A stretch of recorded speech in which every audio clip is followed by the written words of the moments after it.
In 2007, Jeff Bezos, then a multi-billionaire and former world's richest man, did not pay a penny in federal income taxes. He achieved the feat again in 2011. In 2018, Tesla founder Elon Musk, now the richest person in the world, also paid no federal income taxes. Michael Bloomberg managed to do the same in recent years. Billionaire investor Carl Icahn did it twice, while George Soros paid no federal income tax 3 years in a row. If you're one of the 1% of Americans who control over 40% of the country's wealth, life is full of choices. Among them, it's how best to keep all that money away from the government. The U.S. economic system offers no shortage of loopholes, allowing the ultra-rich to shortchange Uncle Sam. But this isn't only happening in the United States. Rich people all over the world have a way to skip on the duties that burden the average income earner. How do wealthy people skip on paying taxes when they earn outrageous amounts? Well, here are 7 ways the rich skip paying taxes. 1.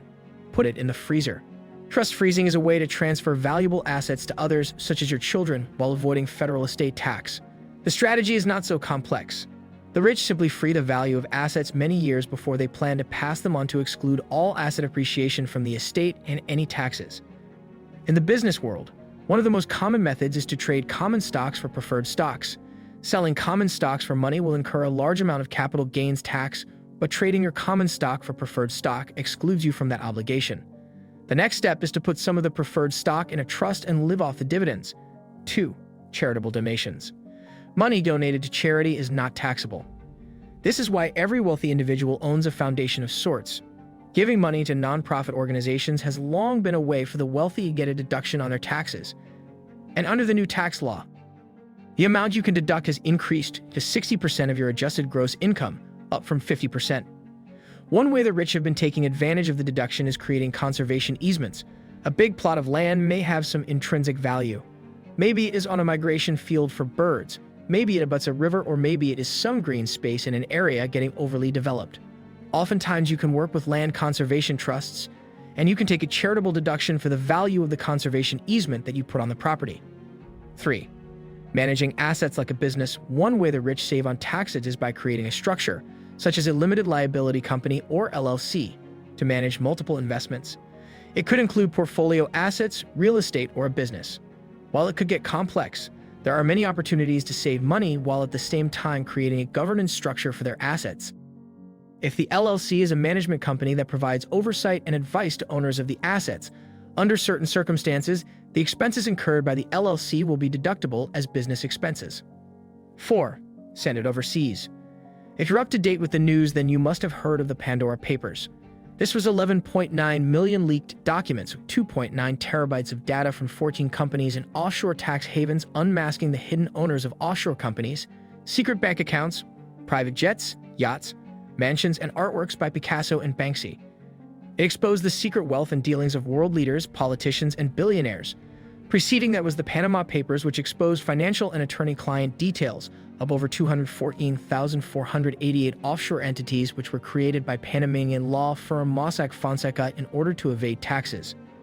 However, not every billionaire or wealthy individual is into shady deals to hide their wealth. The rich simply register their businesses or put money in an account in another country with lower taxes. This is actually legal as long as they pay the taxes required by the home jurisdiction. An estimated $21 trillion is being hidden in offshore tax havens. A popular cash hideout is Cayman Island.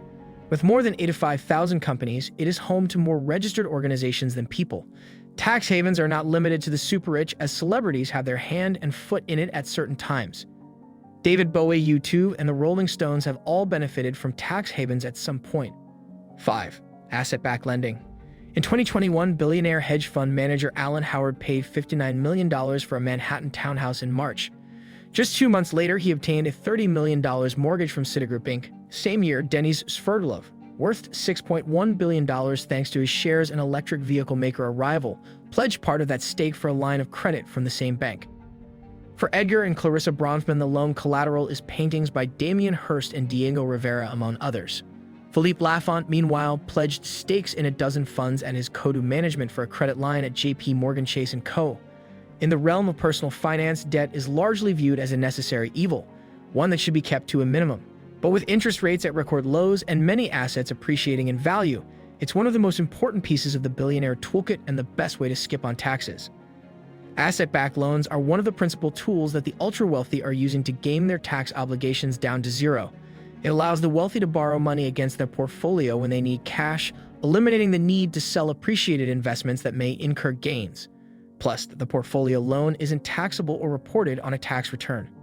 While using public equities as collateral is the most common tactic for banks loaning to the merely affluent, clients further up the wealth scale usually have a bevy of possessions they can feasibly pledge against, such as mansions, planes, and even more esoteric collectibles, like watches and classic cars. 6. They choose whole life insurance. Another strategy that's especially beneficial for wealthy taxpayers is purchasing whole life insurance, which lasts, unsurprisingly, for the policyholder's whole life.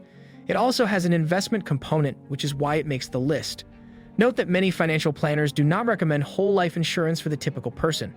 Instead, many experts prefer term life insurance, which does not have an investment component and covers a policyholder for a set amount of time. For instance, 30 years until their dependent children are grown and self-supporting. 7. Buying art. The art trade is getting more media attention as more people come to realize how shady the market truly is. This is not surprising, as it is the last major unregulated market. This makes it a great place for the rich to escape the grip of the taxman. Let's say Mr. Hay earns $1 million a year and decides to blow it all on a $1 million painting. Just like the Three Figures painting, which was displayed in the gallery as one of the pieces in the exhibition called The World as Non-Objectivity. Since the expense on the purchase matches the income, there is zero money left to be taxed. 3 years down the line, the same painting has appreciated in value and could be worth $6 million or maybe less, depending on what the professional appraiser has to say. Rather than selling it for profit, Mr. Hay decides to donate it to a museum, or better yet, an art foundation. That means Mr. Hay just got a $6 million tax deductible, and assuming he is still earning $1 million per year, that's an additional $5 million in non-taxable income. An easy win for the rich.